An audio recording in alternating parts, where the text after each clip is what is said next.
স্বপনের ফাঁসি চাই, স্বপনের ফাঁসি চাই, স্বপনের ফাঁসি চাই, স্বপনের ফাঁসি চাই। আমার ভাইয়ের দেব না, আমার ভাইয়ের রক্ত মুড়ে যেতে দেব না। ফাঁসি ফাঁসি ফাঁসি চাই, স্বপনের ফাঁসি চাই, স্বপনের ফাঁসি চাই, মুড়ে যেতে দেব না। আমার ভাইয়ের মানলো কেন? দুইটা কথা বলি, তখন কি করবি ক? তখন আমার ছেলে জিজ্ঞাসা, আম্মু তুমি টাকা কি ফাড়াইছো? আমি বলছি না।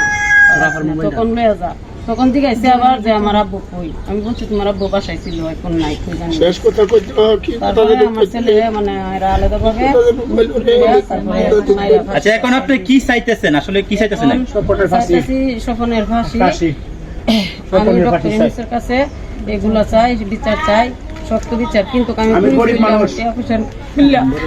আমার মামলা নিতেছে না, মানে বলছে ব্রাহ্মণবাড়িয়া গেল, মানে কোনো মামলা নিবে না, হাইকোর্ট গেল মামলা নিবে না। কেন নিবে না তা আমি বলতে পারি না। আমার টাকা পয়সা নাই দিকে কেউ আমার ফিসে নাই। তারা মামলা মনে করেন হিদি যা করছে, আর অফিসারের মনে টাকা পয়সা দিছে। ওরা আমাদের কথা, এই যে রেকর্ডিং আছে বাচ্চা আমাদের সাথে যে কথা বলছে, এই রেকর্ডিং শুনতে চাই না। বুঝিছে, বলছে যে আপনি কি বুঝাইতে চান? তখন আমি বলতাম চাইছি, তখন আমার একজনে মানে হাত দিয়ে না করছে যে কিছু বলিস না। মানে হেরার অনেক কিছু আছে, হেরা আগে দুই বাউ করে রাখছে। মানে আপনারা ধারণা করছেন যে স্বপনে বিভিন্ন জায়গার মধ্যে টাকা পয়সা দিয়ে যাতে মামলা না নেওয়া হয়, তারা এবার এই ব্যবস্থা করে রাখছে। প্রিয় দর্শক, আপনারা বুঝতে পারছেন তাহলে ব্যাপারটি। আপনাদের কাছে অনুরোধ, এই ভিডিওটি সর্বোচ্চ শেয়ার করে দিবেন, যেন ব্রাহ্মণবাড়িয়া বিজয়নগর যে ওসি মহোদয় রয়েছে এই ভিডিওটি যেন দেখে, এবং দেখে আজকের যে ঘটনাটি হয়েছে ঢাকা সিলেট মহাসড়ক প্রায় 1 ঘন্টার মতন অবরুদ্ধ করে রেখেছিল এই বীরপাশা গ্রামের লোকজন। তো এখন আমি কথা বলবো ইয়াসিনের ভাই, যে বোন, এই বোন কিন্তু ইয়াসিনকে হারিয়ে কিন্তু প্রায় পাগল প্রায়। আমরা প্রায় সময় দেখতে পাচ্ছি ইয়াসিনের বোন কিন্তু কান্না করে দিচ্ছে। তো ইয়াসিনের বোনের কাছে জানার চেষ্টা করবো, ভাইয়ের হত্যার বিচার তুমি কি চাও একটু বলো। আমার ভাইয়ের হত্যার বিচার আমি ফাঁসি চাই, স্বপনের।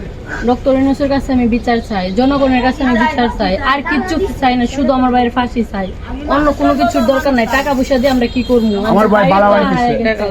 ভালো ভাই নিয়েছিলেন, মৃত্যু ভাই দিয়ে দিছে। 14 দিন থাকছে, 15 দিনের মাথার মধ্যে আমার ভাইয়ের মৃত্যু পাঠাইছে। ওরা নিজে ইচ্ছা করে মাইরেছে, আমার ভাইয়ের ফাঁসিতে ঝুলাই। বলছে কি আমার ভাইয়া নিজে নিজে ফাঁসি লাগিয়ে গেছে। 11 বছরের বাচ্চাটাকে ফাঁসি লাগছে, চিনিনি। আমার মার সাথে 2 তারিখে কথা বলছে টাকার কথা, টাকা পাঠাইতে কইছে, টাকা নাই।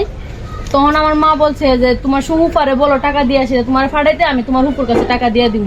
ও টাকা দিয়ে ফাড়াই না ফাড়াইছে, আমার বাইরে ও হত্যা করছে, কইরা ঝুলাইয়া থুইছে। তখন আর কোনো কিছু চাই না, ডক্টর ইউনূসের কাছে বিচার চাই, আর আমার ভাইয়ের মৃত্যুর ফাঁসি চাই, স্বপনের।